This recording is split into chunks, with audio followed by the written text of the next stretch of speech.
Welcome to AVIDEngage. My name is Marita. I'm the Community Development Officer for our Victorian communities, and I'm here today with Michelle Kurlich. And Michelle's from Rockbank Nursery, which is located close to 4 of our Victorian communities. Welcome, Michelle. Thank you. I'm so happy to be here. That's Thanks great. for coming. What will you be telling people today? So today we're going to look at tips and tricks on how to design your garden, how to mix in different types of plants, different colours and styles, and we'll also talk about how to best plant them depending on your soil quality, also how to look after them once they're planted as well. Terrific. So you've got a wealth of knowledge. Obviously, this is your nursery, your family's nursery. Tell us a little bit about your nursery. So we're family run and operated. My parents started this place in 1998, and here we are 23 years later, and me and my brother work here as well. So I always joke I sort of grew up here. So the more you're around it, you know, the more you get your passion, you learn so much over the years. And yeah, we just love helping people out, putting their gardens together and making people happy with their home. How do you tell people what's the best starting point? Where to get started? Yeah. Well, we always suggest, first things first, you want to measure your space. So getting an understanding of the dimensions that you're working with, so you can figure out where all your garden beds are going to be, how you're going to use the space practically, is always the first step. You also want to think about how you're going to use the space. So if you have children or pets and you want lots of lawn for them to run around on, think about how much lawn you're going to need in the front and backyard. Also think about if you have any outdoor entertainment areas or dining areas, any paved sections. First, think about the front. So always double check with your development guidelines. Sometimes they do have recommendations on how many garden beds or what percentage of the space should be garden beds. But you want to think about garden beds maybe on the side of your driveway, on the other side of your neighbor. Some people put garden beds along the front of your lawn, up down your letterbox, or even the walkway to your front door. Then you want to think about your garden beds along the side and the back of your house. So is your goal to have some privacy hedging? Do you want some larger shrubs in the back, maybe to cover up your fence line or a bit of privacy from your neighbours? All those things you have to think about so you can gauge what size garden beds you need and sort of where you're going to place them as well. There's a lot to start off with, isn't there? So when you're guiding somebody through that, how would you advise someone to make those first steps? So once you sort of realise what areas you want to do your garden beds, it's always appropriate to leave extra room for that space. So if you do want to do hedging plants or screening plants, you don't want to go with very, very tiny beds or large lawn and very, very tiny beds. So you just want to anticipate what you're going to do with the area, practicality wise, but also aesthetics, and then work from there. Once you've got your measurements down pat, then you can sort of move on and then start thinking about the area, the design, and what plants you're going to do. Choosing the right plants, how do you go about that? What's the best tip that you can give somebody? So first of all, when you're choosing plants, it's always good to pick plants that are appropriate for the property size. So obviously do not go with a terribly large tree for a medium to small property, but we always suggest do not be afraid to work with larger plants. Certain varieties might grow a little bit larger for the space than you're after or your style that you're after, but everything can be pruned down. So that's another thing to consider when choosing plants. So for your front yard, you want to have a good combination of different trees, shrubs, grasses and ground covers. The goal for the front yard is to have a nice dense lush look. You want it to look very, very nice from the street, and you want it to match the style of your house as well. We also suggest always to have at least one canopy or feature tree by the front. Most developments will require that as well. And then when you work with the back, again, you can mix in either different feature trees as focal points, small to medium shrubs along boundary lines, and then mix in your different ground covers, grasses and shrubs and all that. So once you get through your dimensions and your conditions for the area, then you want to get started with your design. We know that there are so many different styles of gardens, and it can be overwhelming to think about what style you want. The first thing we always suggest is jump online, have a look online, look at photos. I always say Google Images and Pinterest will be your best friend. Not only does it help to see how people style their garden, but it helps to see how certain plants will look in maturity. I know when you come in store and they look a little bit tiny in the pot, it's hard to imagine what they will look like. So seeing how other people have styled it and what it grows into is really helpful. We also suggest jump into your car, like have a drive around, look at your neighbours, your local landscapes and parks. They're all really great inspiration, again, to see how plants look together, how they can be styled and pruned back. They're all really good ideas for getting some inspiration. Yeah, great. Okay. And then when we go through that design process, you're working through the type of plants that you're after. Can you mix and match? You can mix and match. So even, again, check with your council, your development guidelines. They usually have a list of recommendations or suggestions to work with. But you want to have a mixture. So you want to have feature trees, you want to have some small to medium shrubs mixed in, maybe even some grasses and ground covers. Having it all blended in together well is going to tie the place together. It's going to give it more of an organic, fresh look. Sometimes I always say you want it to look a little bit more like nature. You don't want it to be too measured out, too clean, too symmetrical. Yeah. It's nice to feel lush and have everything mixed in. Okay. And you've got some examples of some of the We've plants got some here. examples here. So starting off with feature trees, some of the most asked questions that we get is what is the difference between a tree, a shrub, a ground cover or a grass? So feature trees or trees are sort of ornamental that grow medium to large sizes. You can have the difference between an evergreen and a deciduous tree. So evergreen means that they hold their foliage all year round. Deciduous trees means they drop their foliage. People do tend to get a little bit scared when talking with deciduous trees, but we always recommend it because they're super beautiful ornamental trees. They also do a really great job at providing shade during summertime, so to have a bit of heat capture, keep your home really nice and cool, save on the electricity bill a little bit. But then in wintertime when they drop, they do provide a little bit more light into the household. So never be afraid to work with with deciduous trees. They're really, really great. But even evergreen trees, if you have a smaller property, we do suggest to go with more medium-sized trees. But if you have a little bit more room, then you can play with something slightly larger depending on your property size. But again, never be afraid to prune things back. If you really love something and it's just a little bit large for what you're after, only once a year or once every couple of years, you can sort of prune them back and keep them maintained. That's a good idea. Still get what you want. Yeah. Yeah. And then moving on to shrubs. So shrubs come in all different sizes and colours. You have your small, medium and large shrubs. So small shrubs are really great if you want more of a neat, compact garden. They do really well in garden beds around your walkway, your doorways or your mailbox, stuff like that. Then you have your sort of a little bit more medium to large shrubs. So these are great if you want a little bit more depth to your garden, you want a little bit more height, again to cover up a fence line or even to go above fence height and create a little bit of privacy. So you can mix in a combination of your smaller, your medium and your large shrubs. Again, for a more organic look, trickle them in, sort of sort them in together so it looks very nice and natural. Yes. But very colourful and all that. Yeah. We do also have grasses and quarterlines and strappy plants. So again, so many different sizes and colours. They're a really great addition to any garden. I love to suggest any type of grasses or strappy plants. They do come in really vibrant colours, but they tend to be quite heat tolerant and drought tolerant and wind tolerant. So most of the varieties are very, very tough. Beautiful for a front yard because they tend to be a little bit more exposed. But yeah, mixing in grasses will give you that bit of vibrancy and a little bit of texture as well. To have a different sort of habit to your trees will give you that little bit of dimension. Yeah. Yeah. And do you plan differently from the front to the backyard? Well, what we normally like to suggest is from the front, you don't want it too overwhelming from the streetscape. You always want to imagine how your house looks from when you enter the property. So usually what we suggest is lower growing plants to the front and work with your taller plants to the sides. Usually maybe some smaller grasses, shrubs or ground covers to the front. So you fill it in, you have a little bit of space, but then you've got a bit of dimension to the side, maybe a bit of division from your neighbour. With the backyard, it is all quite enclosed. So that way you can have a little bit more fun, really figure out where you want your height, where you want your sort of medium and shortness. If you have any entertaining areas or alfresco or patio, how you want to mix in those different heights there as well.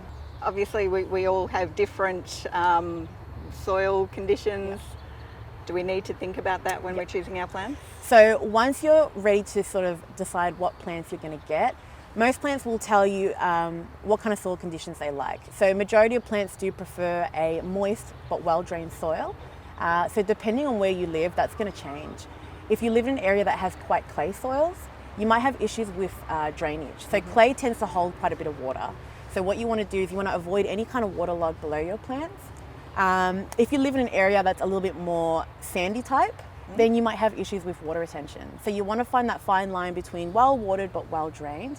So once you've chosen your plants, research into what kind of soil they like and then that will help you determine how to dig your holes and how to backfill them. Yeah. So check with your development guidelines. They usually have recommendations on what kind of topsoils and sandy loams to use. If you're laying turf down, you can order topsoils, but for garden beds, we do suggest to use a good three-way mix or garden mix, or even some potting mix. We also really recommend mulching. So any kind of mulching, rocks or pebbles is really, really great for the aesthetic of your garden. So it's going to really tie your garden beds together.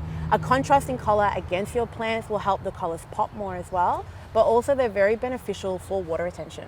So they help keep moisture, especially in the warmer seasons, and they also help suppress weeds. So we definitely recommend talk to your local nursery or garden supply centre, chat with them about different soil types, different types of mulch and rocks, so you can get all your materials ready. Okay, and the labels on the plants obviously will give you some direction as to what is so always, required. When you're walking around, you always want to look at what your plants have to say. They'll always tell you what kind of conditions they need. So another important thing is to think about your sun, shade, and your windy areas. So most labels will either tell you they're full sun, full shade, or part shade. So full sun means they get a full day sun. Part shade means they get half day shade, usually before midday. And then full shade means full shade all day. So you don't get any direct sunlight in that area. Each plant will have different requirements. Some plants do require half a day sun, like hydrangeas, but then there's a lot of really beautiful plants that can take full afternoon sun. But you always want to be careful where you're going to position them. So think about your front and backyard, if it's east or west facing, where you get that sun at what time of day, and just make sure you plant them appropriately for the space. Another important thing that you want to think about is wind. So even though some plants can be Australian native, they can be very tough, they can take full sun, they might be a little bit more sensitive to wind. So again, do your research, check if certain plants do well in an exposed area. Front yards tend to be a little bit more windy because we don't tend to have many fence lines in the front, a little bit more open, especially if you live in front of a park or anything like that, open spaces. You want to consider where those drafty areas are. And then work according to that. So in the front, maybe stick with feature trees that are a little bit more tough for wind. And if you do love the little bit more delicate plants like Japanese maples, maybe work well with them in the back or the side of the house where it's a little bit more sheltered by a fence line. Okay, that's great. In terms of you've planted all your garden, everything's looking great. How do you then maintain maintenance? The garden? So maintenance is so important. I always say invest the time and money first in prepping the soil and getting all your materials ready, but then once they're planted, it's going to go a long way to make sure you look after them, especially for the first 2 years. You want to keep them well watered until they're established. Even if you're choosing drought tolerant, hardy natives, because you need them to adapt to that new soil quality, you need to really take care of them. So normally what we suggest, because you're planting with new soils and you're using either garden mixes or potting mixes, you really want to soak the area in. We normally suggest for the first 7 days, give it a good soak, saturation on the whole area or the whole garden bed every day for 7 days. You really want to compress the soil down. Sometimes working with new soils, you might have little air pockets at the base of the roots. You want to make sure all of that is saturated right down to compress it and get rid of any air pockets, especially in summertime. That's when they can dry out. So once it's well watered in for the first week, then you want to think about watering based on the weather. So all over Australia, we are getting very crazy weather every different season. So it's hard to gauge always when to water, but what we do recommend all year round, at least once a week deep soak. I think some of the biggest misconceptions is in winter, oh, it's raining, I don't need to water. But what can happen is sometimes the rain will only penetrate so deep into the root ball and it might actually end up drying out on the bottom. So even during wet season or rainy season, we do recommend water at least once a week all year round for at least your first 2 years. But when the weather starts to creep up and we start to get those hotter days, 25, 35 degree days, 45, especially if it's very, very windy, we do recommend keep them well watered. Every day water if you can, just to keep them moist. As the roots start to take off, they will start to establish over time, but the first year is critical, especially the first summer. Keep them well watered on those days. Do you recommend watering at night or in the morning? So there's no right or wrong way. You can water night or morning. If it's a very, very hot day and we've had quite a few consecutive 40 degree days, then even water morning and night. As long as, again, you're speaking about drainage when you dig your hole, as long as you make sure underneath your plant you've got good drainage and good soil, you can't necessarily overwater as long as it's sort of Keep it moist without keeping it too soggy. Okay, Yeah. great. And tips for feeding and fertilizing? Feeding and fertilizing. pruning? So we always recommend feeding your plants. I always say they're like babies. They love good water, good food, and a haircut twice a year. So starting off with feeding, you want to fertilize them all throughout the year, especially spring, summer, and autumn, your warmer seasons and your growing seasons. It's good to top them up with a good organic blended fertilizer. We always suggest, if you're a beginner gardener and you're not too sure what fertilizers to use, always play it safe. Go with a well-blended organic fertilizer. You don't want to burn any of your plants. Certain plants can be very sensitive, especially if you have fertilizers high in phosphate or nitrogen, anything high in manures. So talk to your local nursery or your garden supply center about a nice quality, well-blended fertilizer. You can even fertilize during winter if you prefer as well. With certain trees that are deciduous, they are pretty much sleeping in winter. You don't have to worry too much. Yeah. Keep them watered, but you don't have to feed them. But if you have any kind of discoloration in winter, so some plants, especially when we have quite a wet season, they can go a little bit yellow. That's a good time to top them up with some food as well. Another precaution we always say is be careful how strong your fertilizer is. But if you're choosing a liquid fertilizer, read the instructions properly on the back. Most of the time you need to dilute it with water. And we do always recommend, again, try and water your liquid fertilizer straight into the ground. Try and avoid on the foliage, because on a hot sunny day, that actually might burn your plant as well. Okay. So you always want to choose the right fertilizer for the right plant. Yeah. And just make sure you're applying them correctly. Every product will be a little bit different. So just look on the back, it'll give you information on how often and what time of year. What are your tips on native plants? So native plants are such a great addition to any garden. They're super, super tough, and once they're established, they're super low maintenance. I always recommend them because they're also really great for local wildlife. So they attract birds and bees and butterflies. They also do really well for more extreme weathers. So now we find that we're getting a lot more hotter summers, a lot more wind.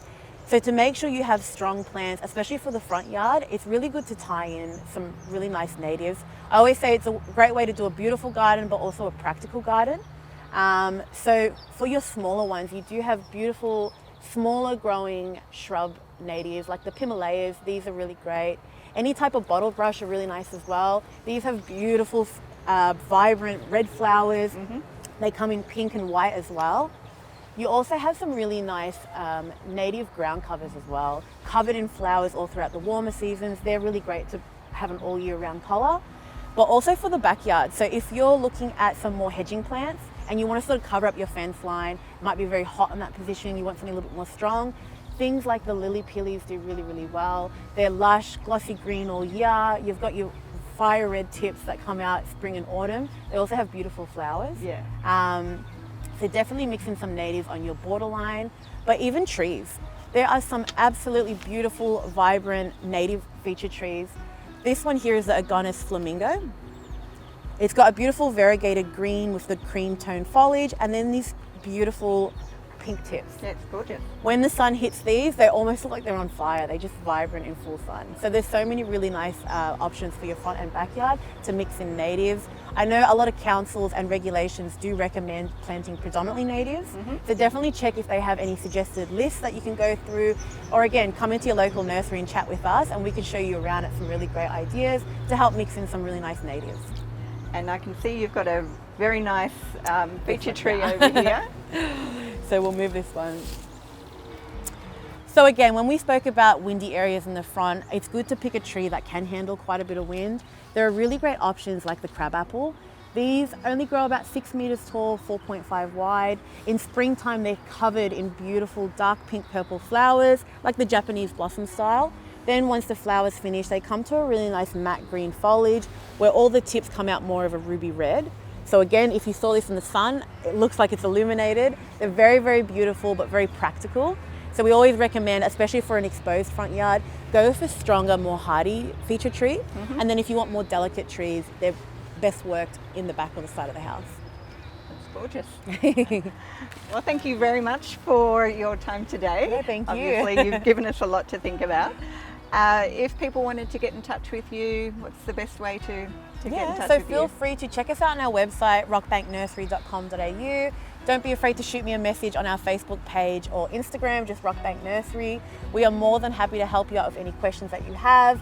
I know that planning a new garden or redoing an existing garden can be overwhelming, Yes. but it's also super fun. So we love to have people in, help you, get you inspired to get out, do the garden, and have some really great results in your home. That's fantastic. Well, thank you again. Thanks, Marita. And we look forward to seeing you another time. Beautiful, thank you. Thank you.